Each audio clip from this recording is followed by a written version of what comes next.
আমি আর সহ্য করতে পারছি না, কেউ আসার আগে তাড়াতাড়ি ভিতরে ঢুকিয়ে দাও।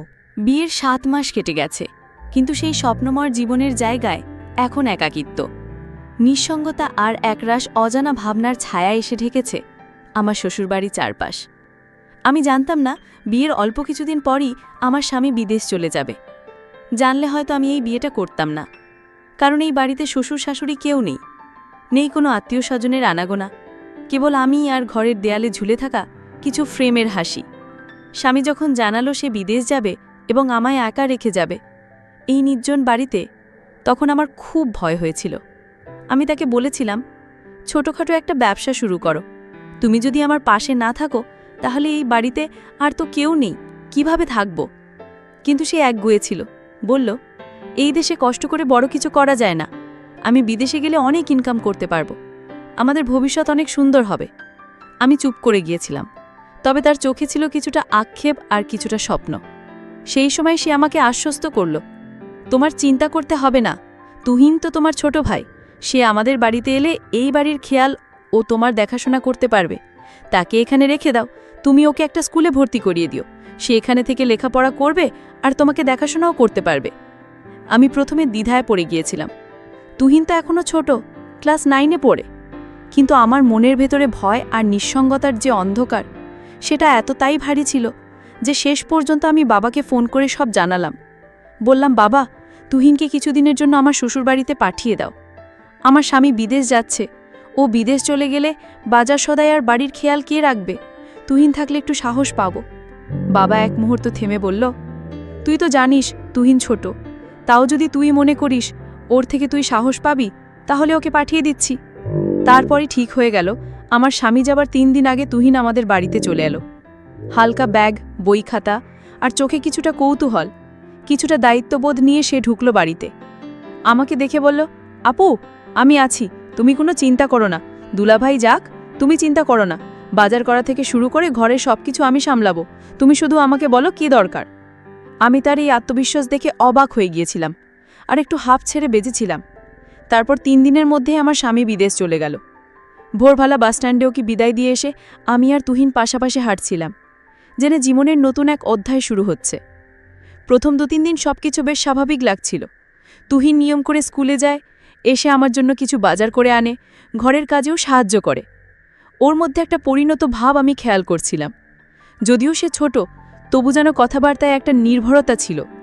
কিন্তু তারপর ধীরে ধীরে কিছু ছোটখাটো অদ্ভুত জিনিস খেয়াল করতে থাকলাম, যেগুলো শুরুতে গুরুত্ব দিইনি।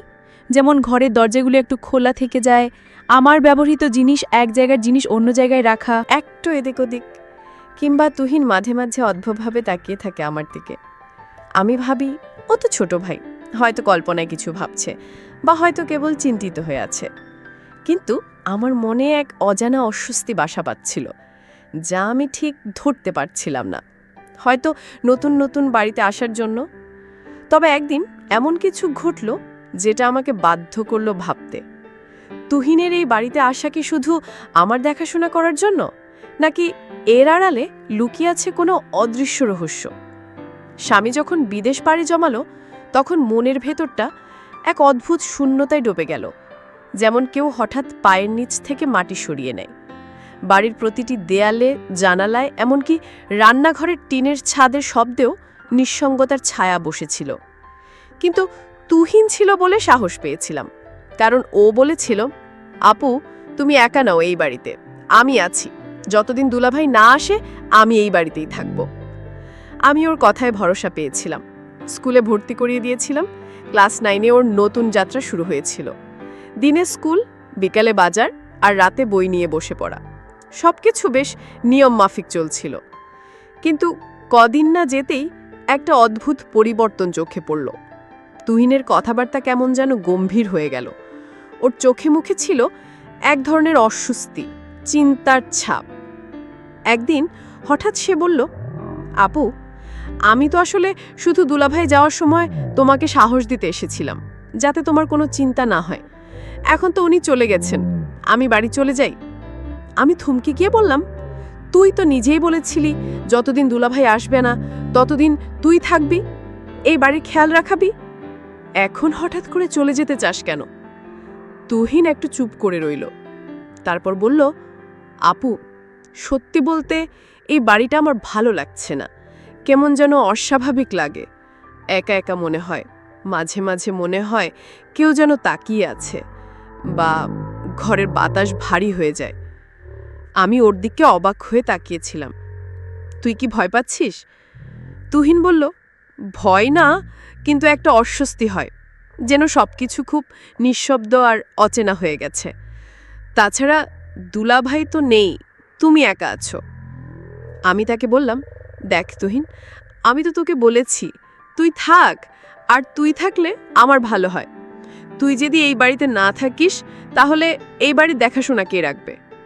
তুহিন খানিকক্ষণ চুপ থেকে বলল, আপু, আমি থাকব, তবে আমার একটা কথা রাখতে হবে। আমি হেসে বললাম, বল, কি চাই? ওর মুখটা হঠাৎ গম্ভীর হয়ে গেল। বলল, তুমি সেটা আমাকে কখনো দেবে না। আমি অবাক হয়ে বললাম, তুই চাইবি আর আমি না দিব, এটা কি হয়? সে বলল, তাহলে শোনো, আমি এখনই বলবো না, পরে বলবো। আমি হেসে বললাম, আচ্ছা, পরে বলিস। এরপর কিছুদিন সবকিছু স্বাভাবিক মনে হচ্ছিল, কিন্তু আমি মনে মনে ভাবছিলাম তুহিন কিছু একটা মনে লুকিয়ে রেখেছে। মাঝে মাঝে রাতে আমি রান্নাঘরে পানি নিতে যাই, দেখি সে জেগে বসে আছে, আবার কখনো দেখি জানালার পাশে দাঁড়িয়ে বাইরে তাকিয়ে আছে, যদিও বাইরে তেমন কিছুই নেই। একদিন আমি জানতে চাইলাম, তুই রাতে এত জাগিস কেন? তুহিন একটু চমকে গিয়ে বলল, ঘুম আসছিল না আপু। আমি আর কিছু বলিনি, কিন্তু এরপর একটা দিন এলো যেদিন ও আমার মুখোমুখি হয়ে বসল এবং বলল, আপু, তুমি বলেছিলে আমার কথা রাখবে, তাই না? আমি বললাম, হ্যাঁ, বল। ও বলল, তুমি আগে কথা দাও, রাগ করবে না। আমি একটু অবাক হলেও বললাম, আচ্ছা, রাগ করব না। তখনও বলল, তুমি দুলাভাইকে অনেক ভালোবাসো, তাই না? প্রশ্নটা শুনে আমি একটু থমকে গেলাম। তারপর বললাম, হ্যাঁ, স্বামীকে তো ভালোবাসতেই হয়। তুহিন মাথা নিচু করে বলল, আমি জানি তুমি আমাকে সবসময় একজন আপনজনের মতোই দেখো, কিন্তু আমি একা এই বাড়িতে থাকতে থাকতে অনেক বিষয় নিয়ে দ্বিধায় পড়ে গেছি, যেগুলো হয়তো ঠিক না, কিন্তু আমি চাইলেও ধারণা থেকে নিজেকে সরাতে পারছি না। আমি গম্ভীরভাবে বললাম, তুই এখনই নিজেকে সামলে নে, তুই তো আমার ছোট ভাইয়ের মতো, আমাদের সম্পর্ক পবিত্র, তুই তো আমাকে ভুলভাবে ভাবতে পারিস না। তুহিন মাথা নিচু করে চোখ মুছল, বলল, আমি চেষ্টা করছি নিজেকে সামলাতে। মাঝে মাঝে দুলাভাইয়ের ঘরটা দেখে খুব শূন্য লাগে। আমি ওর পাশে বসে বললাম, দেখ তুহিন, আমাদের সম্পর্ক যেন সবসময় বিশ্বাস আর সম্মানের থাকে, এটাই সবচেয়ে জরুরি। সেদিন রাতটা সে নিজের ঘরে একা কাটালো। পরদিন আমি দেখলাম সে খুব নীরব হয়ে গেছে, স্কুলে গেলেও চুপচাপ, আমার সাথেও কম কথা বলে।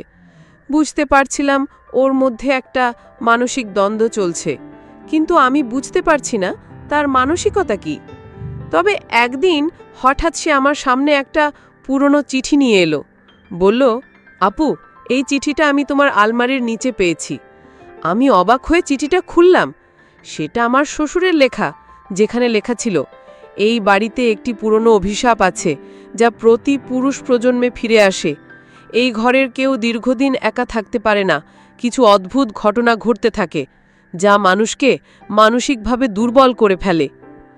আমি চিঠিটা পড়ে কেঁপে শুরু করলাম। তুহিন বলল, আপু, আমি হয়তো তাই আজকাল অস্বাভাবিকভাবে ভাবছি।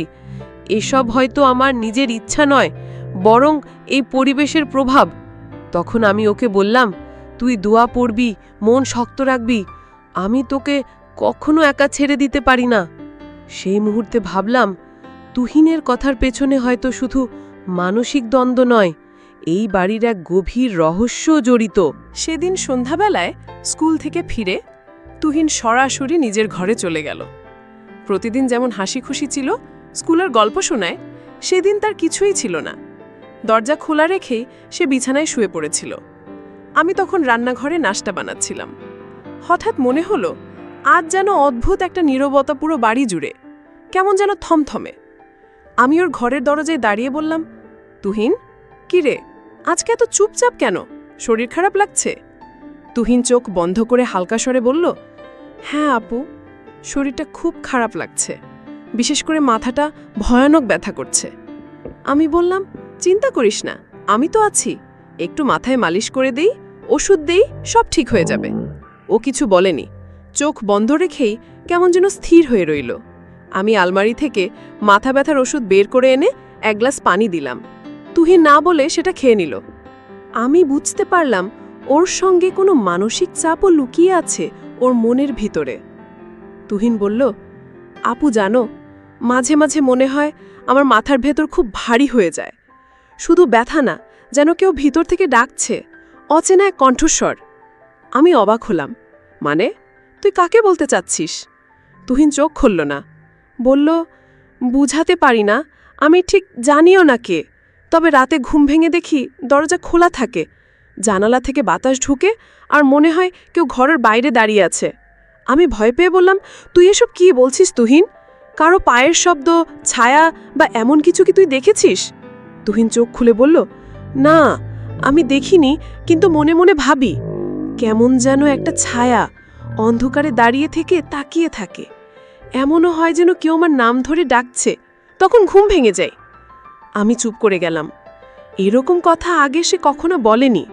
মনে মনে ভাবলাম, হয়তো তুহিনের মাথায় কোনো ভয়ের ছাপ কাজ করছে, অথবা পড়ালেখার চাপ, বাড়ির নিঃসঙ্গ পরিবেশ, এসবেও মানসিক অবস্থায় প্রভাব ফেলছে। তারপর আবার মনে পড়ে গেল, তুহিন তো বলেছিল কিছু একটা বলবে আমাকে, যেটা এখনো বলেনি। আমি জিজ্ঞেস করলাম, তুহিন শোন, তুই তো সেদিন বলেছিলি যে আমার সঙ্গে একটা কথা বলবি, যেটা খুব গুরুত্বপূর্ণ। আমি এখনো শুনিনি, তুই বলিসনি কেন? তুহিন চোখ সরিয়ে জানালার দিকে তাকালো, বলল, সময় হলে বলবো আপু, এখন বললে হয়তো তুমি বুঝবে না। আমি বললাম, আমি তো তোকে কথা দিয়েছিলাম রাগ করব না, তুই চাইলেই বলতে পারিস। তুহিন মাথা নিচু করে বলল, তোমার বিশ্বাস হারিয়ে ফেলতে চাই না আপু, সেই কারণেই বলিনি এখনো। আমি বুঝে গেলাম তুহিনের মনে কিছু চলছে, হয়তো নিজের ভাবনা, মানসিক দ্বন্দ্ব বা অতীতের কিছু ঘটনা, যেটা সে বলতে চায় কিন্তু ভয় পাচ্ছে। আমি তখন আর জোর করলাম না, বললাম, আচ্ছা সময় হলে বলিস, তবে নিজের মধ্যে পুষে রাখিস না, কষ্ট হয় তোর, সেটা আমিও বুঝি। তুহিন ধীরে ধীরে ঘুমিয়ে পড়ল। আমি ওর পাশে বসে চুপ করে ওর মুখের দিকে তাকিয়ে রইলাম। ছেলেটা বড়ই অদ্ভুত হয়ে যাচ্ছে, কিছু একটা লুকিয়ে রাখছে, অথচ সেটা তাকে কষ্ট দিচ্ছে, মানসিকভাবে ভেঙে দিচ্ছে। রাত বাড়ছিল, বাইরে হালকা বৃষ্টি শুরু হয়েছিল। আমি উঠে গিয়ে জানালাটা বন্ধ করলাম, তারপর ঘর থেকে বের হয়ে চলে আসলাম আমার ঘরে। রাত 2টা নাগাদ হঠাৎ ঘুম ভেঙে গেল আমার। ঘরের জানালার বাইরে কুকুরের ডাকে ঘুম ভেঙেছিল। তারপর একটা চাপা শব্দ পেলাম, তুহিনের ঘর থেকে যেন কারো কান্নার শব্দ। আমি দ্রুত উঠে গিয়ে ওর ঘরের দিকে গেলাম। দরজাটা আধা খোলা ছিল। আমি ভিতরে গিয়ে দেখলাম তুহিন বিছানায় বসে কাঁদছে। আমি বললাম, তুহিন কি হয়েছে রে, দুঃস্বপ্ন দেখেছিস? তুহিন মাথা নিচু করে বলল, আমি ঠিক আছি আপু, একটু কষ্ট হচ্ছিল, নিজের ওপর খুব রাগ হচ্ছে। আমি ওর পাশে গিয়ে বসে বললাম, তুই একা কষ্ট পাবি না, আমি তোর বড় বোন, তোর কি হয়েছে আমাকে বল। তুহিন আমার দিকে তাকিয়ে হালকা হাসল, তবে সেই হাসিতে ব্যথা লুকিয়েছিল। সে বলল, আপুর মতো কেউ পৃথিবীতে নেই যাকে সব বলা যায়, কিন্তু সব বলা যায় না বলেই সবচেয়ে কাছের মানুষটাকেই কষ্ট দিই। আমি চুপ করে ওর কথা শুনলাম। যাই হোক, তুই তো জানিস আমি তোকে কত ভালোবাসি। আমি জানি আপু, তুমি আমার মায়ের মতো, তুই আমার ভাইয়ের মতো। তুহিন চোখ বন্ধ করল, বলল, এই কথাটাই সবচেয়ে বেশি শক্তি দেয়, আবার কষ্টও দেয়। আমি তখন বুঝে গিয়েছিলাম তুহিনের মনের ভেতরে এক ধরনের দোটানা চলছে। সময় হলে সে নিজেই বলবে, কিন্তু আপাতত ওকে সাহস আর আশ্বাস দিয়ে পাশে থাকতে হবে। নিজের তুহিনের কষ্টের গভীরতা বুঝতে পেরে আমি ওর পাশে বসে আর কিছু বললাম না। আমার বিশ্বাস ও একদিন নিশ্চয়ই আমাকে সব বলবে, যখন নিজের সাহস জোগাতে পারবে। আপু, আসলে আমি তোমাকে যে কথাটি বলতে চেয়েছিলাম সেটি হলো, আমি বাড়িতে থেকে চলে যেতে চাইছিলাম না, আমি বাড়িতে থেকে চলে যাওয়ার অভিনয় করছিলাম। আমি তোমাকে পরীক্ষা করেছিলাম যে তুমি আমার বড় বোন কতটা আমাকে খেয়াল রাখো। কিন্তু আপু, আমি একটা বিষয় বুঝতে পারলাম, আসলে আমি তোমাকে কোনো কথাই বলতে চাই না। এটা আসলে আমি এমনিই বলেছিলাম, দেখি তুমি কি করো। কিন্তু তুমি এটাই প্রমাণ করলে যে ভাই বোনের সম্পর্ক সারা জীবন যেন পবিত্র থাকে এবং এই সম্পর্ক যেন কোনোদিন শেষ না হয়ে যায়। আর তুমি এমনভাবে আমার দেখাশোনা করেছো, সেটা নিজের মায়ের মতো। আসলেই তুমি একজন সত্যিকারের বোন, যার কোনো তুলনা হয় না। পরদিন সকাল, সূর্যের নরম আলো ঘর ভর্তি করছিল। তুহিন আজ একটু হালকা লাগছিল, কিন্তু ওর চোখে সেই দৃষ্টির ছায়া মুছে যায়নি। ওর মধ্যে এখনও লুকানো সেই গল্প, সেই বেদনাই যেন ছিল।